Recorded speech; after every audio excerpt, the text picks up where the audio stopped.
ॐ तव कथामृतं तप्तजीवनं कविभिरीडितं कल्मषापहं श्रवणमङ्गलं श्रीमदाततं भुवि गृह्णन्ति जे भूरिदा जनाः। শ্রী শ্রী রামকৃষ্ণ কথামৃত অষ্টম খণ্ড দ্বিতীয় পরিচ্ছেদ। গৃহস্থের প্রতি উপদেশ। সমবেত ব্রাহ্ম ভক্তগণকে সম্বোধন করিয়া তিনি বলিতেছেন, নির্লিপ্ত হয়ে সংসার করা বড় কঠিন। প্রতাপ বলেছিলেন, মহাশয়, আমাদের জনক রাজার মতো।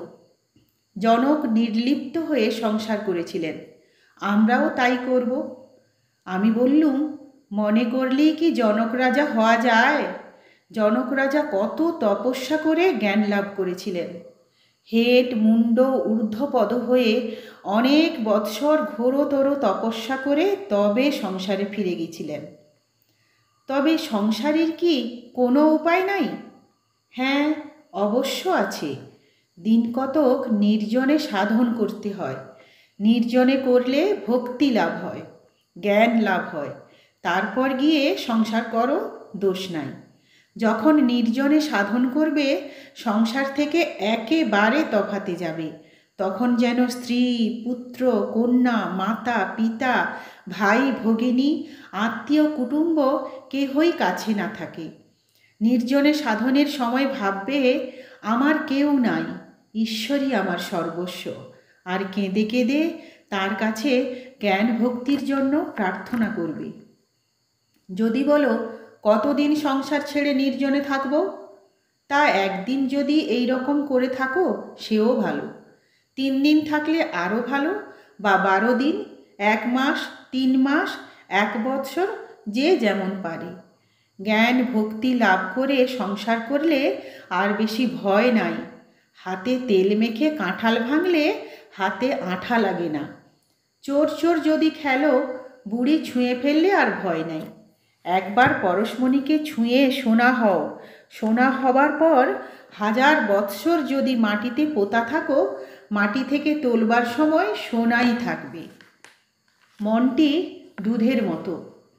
সেই মনকে যদি সংসার জলে রাখো, তাহলে দুধে জলে মিশে যাবে। তাই দুধকে নির্জনে দই পেতে মাখন তুলতে হবে। যখন নির্জনে সাধন করে মন রূপ দুধ থেকে জ্ঞান ভক্তি রূপ মাখন তোলা হলো, তখন সেই মাখন অনায়াসে সংসার জলে রাখা যায়। সে মাখন কখনো সংসার জলের সঙ্গে মিশে যাবে না, সংসার জলের উপর নির্লিপ্ত হয়ে ভাসবে। তৃতীয় পরিচ্ছেদ। শ্রীযুক্ত বিজয় গোস্বামীর নির্জনে সাধন। শ্রীযুক্ত বিজয় গোস্বামী সবে গয়া হইতে ফিরিয়াছেন। সেখানে অনেক দিন নির্জনে বাস ও সাধুসঙ্গ হইয়াছিল। এক্ষণে তিনি গৈরিক বসন পরিধান করিয়াছেন। অবস্থা ভারী সুন্দর, যেন সর্বদা অন্তর্মুখ। পরমহংসদেবের নিকট হেঁট মুখ হইয়া রহিয়াছেন, যেন মগ্ন হইয়া কি ভাবিতেছেন। বিজয়কে দেখিতে দেখিতে পরমহংসদেব তাহাকে বলিলেন, বিজয়, তুমি কি বাসা পাকড়েছ? দেখো, 2 জন সাধু ভ্রমণ করতে করতে একটি শহরে এসে পড়েছিল। একজন হাঁ করে শহরের বাজার, দোকান, বাড়ি দেখছিল। এমন সময়ে অপরটির সঙ্গে দেখা হলো। তখন সে সাধুটি বললে, তুমি হাঁ করে শহর দেখছ, তল্পি তল্পা কোথায়? প্রথম সাধুটি বললে, আগে আমি বাসা পাকড়ে তল্পি তল্পা রেখে ঘরে চাবি দিয়ে নিশ্চিন্ত হয়ে বেরিয়েছি। এখন শহরে রং দেখে বেড়াচ্ছি, তাই তোমায় জিজ্ঞাসা করছি, তুমি কি বাসা পাকড়েছ? মাস্টার ইত্যাদির প্রতি, দেখো, বিজয়ের এতদিন ফোয়ারা চাপা ছিল, এইবার খুলে গেছে। বিজয় ও শিবনাথ। নিষ্কাম কর্ম, সন্ন্যাসীর বাসনা ত্যাগ। বিজয়ের প্রতি, দেখো, শিবনাথের ভারী ঝঞ্ঝাট। খবরের কাগজ লিখতে হয়, আরও অনেক কর্ম করতে হয়।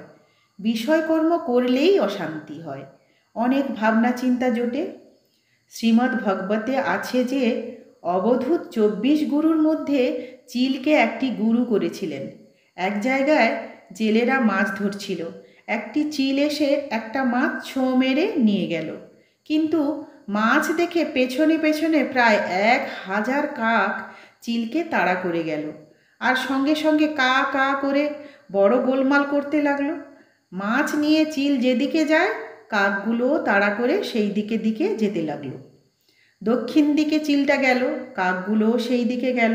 আবার উত্তর দিকে যখন গেল, ওরাও সেই দিকে গেল। এইরূপ পূব দিকে পশ্চিম দিকে চিল ঘুরতে লাগলো। শেষে ব্যতিব্যস্ত হয়ে ঘুরতে ঘুরতে মাছটা তার কাছ থেকে পড়ে গেল। তখন কাকগুলো চিলকে ছেড়ে মাছের দিকে গেল। চিল তখন নিশ্চিন্ত হয়ে একটা গাছের ডালের উপর বসল। বসে ভাবতে লাগলো, ওই মাছটাই যত গোল করেছিল। এখন কাছে মাছ নাই, আমি নিশ্চিন্ত হলুম। অবধূত চিলের কাছে এই শিক্ষা করলেন যে যতক্ষণ সঙ্গে মাছ থাকে, অর্থাৎ বাসনা থাকে, ততক্ষণ কর্ম থাকে, আর কর্মের দরুন ভাবনা, চিন্তা, অশান্তি। বাসনা ত্যাগ করলেই কর্ম ক্ষয় হয় আর শান্তি হয়। তবে নিষ্কাম কর্ম ভালো, তাতে অশান্তি হয় না, কিন্তু নিষ্কাম কর্ম করা বড় কঠিন। মনে করছি নিষ্কাম কর্ম করছি, কিন্তু কোথা থেকে কামনা বাসনা এসে পড়ে জানতেও দেয় না। আগে যদি অনেক সাধন থাকে, সাধনের বলে কেউ কেউ নিষ্কাম কর্ম করতে পারে। ঈশ্বর দর্শনের পর নিষ্কাম কর্ম অনায়াসে করা যায়। ঈশ্বর দর্শনের পর প্রায় কর্ম ত্যাগই হয়। দুই একজন নারদাদি লোকশিক্ষার জন্য কর্ম করে। ওম শান্তি শান্তি শান্তি। হরি ওম তৎসৎ। শ্রীরাম ও কৃষ্ণার্পণমস্তু।